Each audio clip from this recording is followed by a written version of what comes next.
Before he was creator and owner of the digital news magazine Kings County Politics, Stephen Witt was a staff reporter for Courier Life and Our Time Press. He was also someone who covered a lot of politics in different outlets, including city and state. He is also an author, and he's written 2 novels, American Moses and The Street Singer. Please welcome Stephen Witt. Thank you for having us here. Thank you, Kizzy. Okay, so you've covered politics, the beat in New York City for a long time, since 2001. Correct. What made you want to strike out on your own and cover Brooklyn politics in particular? Well, I basically have covered Brooklyn politics since 2001, and I focused on it. And I took a buyout from Courier Life News Corp in 2010 to write my second novel. And after I wrote the novel, thinking it was going to be a bestseller, and it never happened, I began doing freelance and working for Our Time Press, but it didn't cover the bills. And finally, I was offered a staff job, and the publisher, who I knew very well, actually said, "Steve, you know, we're looking for someone younger." And when he said that, I'm not the kind to sue, but I am the kind. I am the kind to, like, I'm going to start my own business then. You know, if I'm going to go down at this age, I got a little bit of my 401. Nobody knows Brooklyn politics like I do, and I'm going to do it. And I have, you know, I had a couple friends, and one was really good at design. I can't match shirt and pants, but he was great at design. Yeah, but he was doing. He did really good in design. He said, "I'll design it." I had the name Kings County Politics. You didn't want to use Brooklyn politics? No, because I felt that Brooklyn was such a hype word already. There was 2 reasons. One, every blog name that had Brooklyn was Brooklyn this, Brooklyn that, Brooklyn this, and Brooklyn hype. And anybody that knows politics on a Brooklyn level, the truth is, it's the county level. It's Kings County. The district leaders are all county leaders.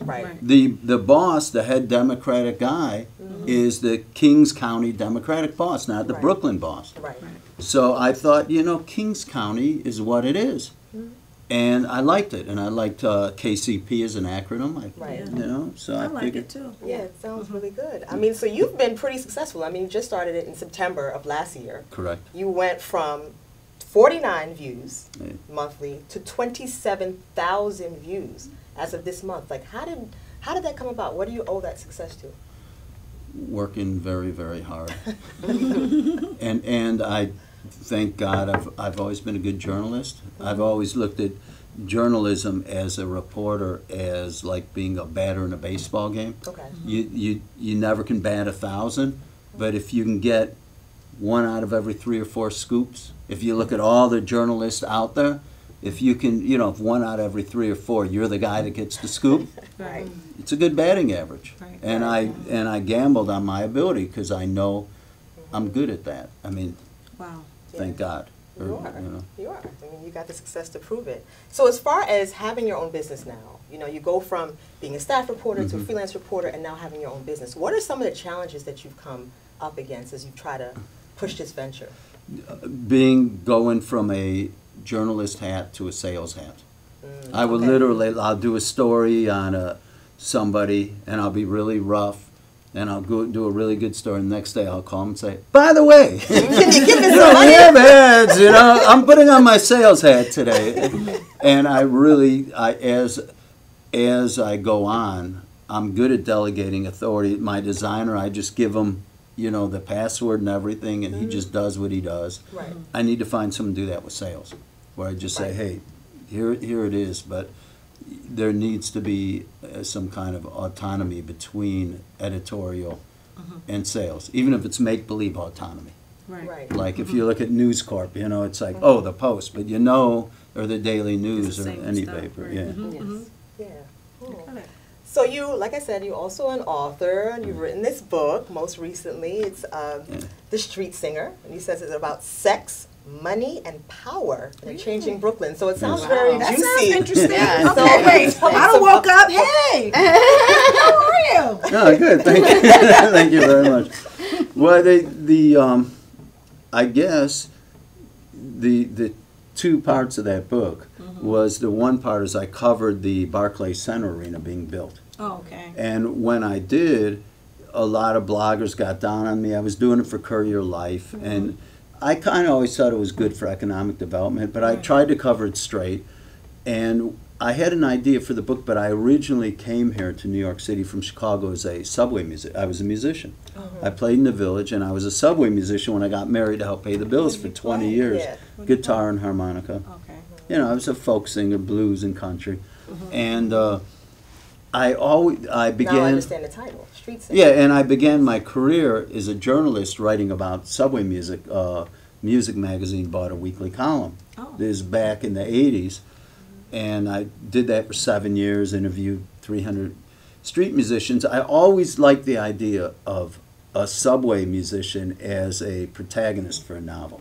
Because I always felt they were lowest common denominator. Who are they? Yeah, exactly. So I thought when I wanted to tell the Atlantic Yard story, I thought, let me tell it first person from the viewpoint of a subway singer. And then I had to make up a story, and the story I made up, it was like the brokest day, the landlord was after him, and he's playing in the subway, and it's raining, and he has to make $100. He's behind her, and as he's playing, his voice is, it's like late at night, he's been playing 12 hours, and his voice is croaky and horrible, and he's playing, and a woman comes and starts dancing, he's playing on a platform in Midtown. And it turns out it's this Russian woman that knew somebody from was an artist, and she wound up working for this oligarch from Russia that turned out to be based on Ratner? No, on I forgot the guy's name. The basketball player. The guy that owns the team now. Wasn't he a former basketball player who became the owner? Yeah, he was. But so and then she got him to a party, and the party was based on a Ratner character. And then I had to think, well, why would the Ratner character stay in contact? And I thought, well, maybe if he makes love with a Russian woman. And then that's how the sex came in. And also I got a little graphic with it. And then he also has... Really? Wow. And then he also has... Would you like? When are you reading this? Are you reading it somewhere? He actually has two women, because the other woman, his regular woman, his drinking partner, because he's a decadent street musician, middle-aged, he's kind of given up, is a black woman that's from the projects of Brooklyn. And that's his... It's not really a sex partner, it's his drinking partner. But he does wind up having an affair with her, too. Wow. He's always trying to, get in bed with her, and she's always saying no, and then he gets lucky one night. But they're really friends, so... I bet she tore him up. Did you get graphic with that part? Yes, I did. Oh, my God. We need to. So, but it tells the story of Atlantic Yards, and the whole time he writes a song, and his drinking partner, the black girl, as it turns out, is very musical. She has talent, and when they're drinking, they're on YouTube, and they dance in his little tiny basement apartment, or her apartment in East New York, and they... What's going on? It's not me. I just want to tell you that. I don't know this thing. Okay. So they wind up doing a song together, because she plays... I can't sing a lick. And he's like, let's do this song, and he's got a banjo player from Bay Ridge, and he's... he puts together this band to play a Brooklyn song because there's a character based on Jay-Z. And he figures, I'll get her a tape. I'll get this guy a tape. So that's kind of the story. That, everybody has their own agenda. The people against the arena are like these gentrifiers. So their agenda is to, make money off their property. The owner has an agenda, and his agenda is the team. And the musician's agenda is, I'm going to get a song to a guy based on Jay-Z. Wow, okay. So very interesting. Stories I am so excited to read this book. Yeah, this book sounds really, really good. Yes, it does. Oh my goodness. So when I took the buyout, I was at the library every day. And so what's the process of becoming an author? Just saying, I'm going to write this book. The story just tells itself, or you just start making up stuff? It's just a very hard work, and I'm very blessed that God gave me the ability to not give up. Right. I don't even know if, Is it chapter by chapter? Well, usually, like the first book, I kind of had an outline. The first book took me 8 years. Second book took me 2 years. The Street Singer. Wow. But the Street Singer, I knew the story. I had stopped playing the subway, so when I first took the buyout, I always play the subway a little Christmas time, but I literally went back in my tracks to my old spots.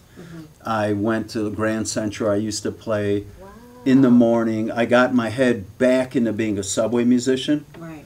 And then I kind of based it on some characters. I had a woman drinking partner friend that From I would East New hang York. out. Sure. Yeah. Somewhere. And then Autobiographical, yes. she wasn't thrilled with it. Actually, she's not bad with it now. and the Russian woman I made up totally. But as a journalist, I worked in Sheepshead Bay, And so you knew those types of characters. I knew a lot of Russians. I covered the Russian community, and I knew a couple Russian women that I never had an affair with, but they were good friends. And you wish One and was, you were thinking about it. yeah, but I actually went to You really both of don't them. lie. You do not lie. I You're actually very went to the brutally both of honest. them, and I interviewed them, and I'm like, how does a Russian woman act? I mean, they come to America. What's their MO? Right. Right. And I remember one said, if you're from Russia, if you speak English, you start out your first job as a bartender or waitress. If you don't speak English, you're a stripper. Really? That's what she said. She said if you're not, if you come here, you're from Russia, you don't speak English, that kind of is the entryway in. Okay. Okay. So Well, both careers you deal with people, yeah. right? People skills, develop people skills. I'm just making this. So- Yeah, look at you. Only No, so when when I met the Russian woman, I had her where she worked. It just so happened that the owner of the Nets had before he owned the Nets, he had something in Paris where he had all these call girls. It was a big thing where they got busted. It was something on the Riviera. I didn't know that. Well, I had read about it. I don't know all the details. And you built on it. But I built on it. I'm thinking, okay, so maybe this woman came as a stripper, and one night he hired her for a special party. And then he saw that she was good, and he hired her as a PR woman. Yeah, this is deep. Huh? This is deep. I gotta pick up this book. So I really do. I just, She's saying that this is really Yeah. interesting. I can't Yes, wait. it is. Yes, it is. But I mean, what's next? I mean, are you writing another novel? I'm focusing on Kings County politics Okay, right now. yes. I put everything aside because, Brooklyn needs it. I think they need somebody that's honest and can be a good reporter and understands the ins and outs in politics. And B, I have learned in my experience that I need to focus on one thing. And do what you're good Right, at. right. Right. That's what you love. Let me ask you something. Brooklyn politics, Kings County politics. Yeah. Who is the most interesting character that you've covered? Oh, there's so many. Really? I got to tell you, Brooklyn. I know it's scandalous. Yeah, it is. It's a very scandalous. It's very scandalous, and I'm telling you that I get so many.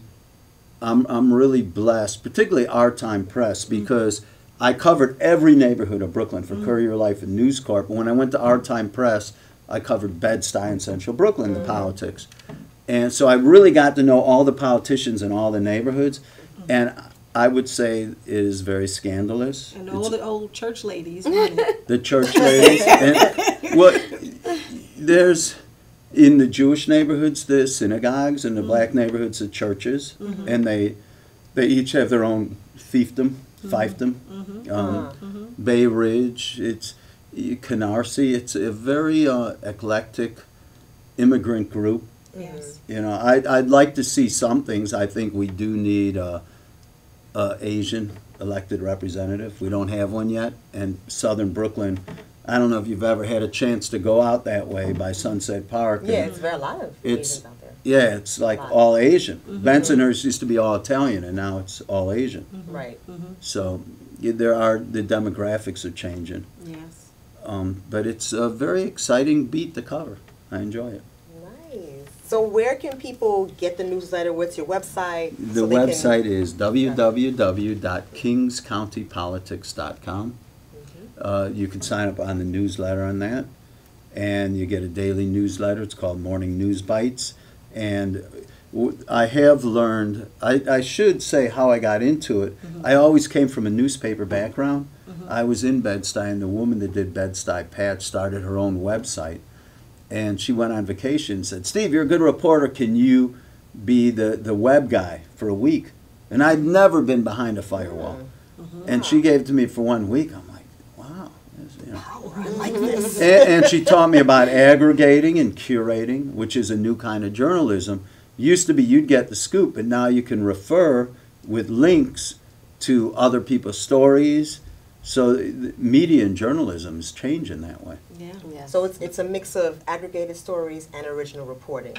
I try to keep it as original, but yeah, aggregated and curated and original. Well, thank you so much, Steve. You've been Thank you. you've been a hoot. Yes. We knew you'd be. Any parting words for our audience? Just how much I enjoy 411. What's the 411? Thank you. And Thank you. you guys do a great job, and it's a great show. And I'm honored that you would invite me. Oh, Come you're back welcome. again. Yes. Thank you so much. Thank you. What's the 411?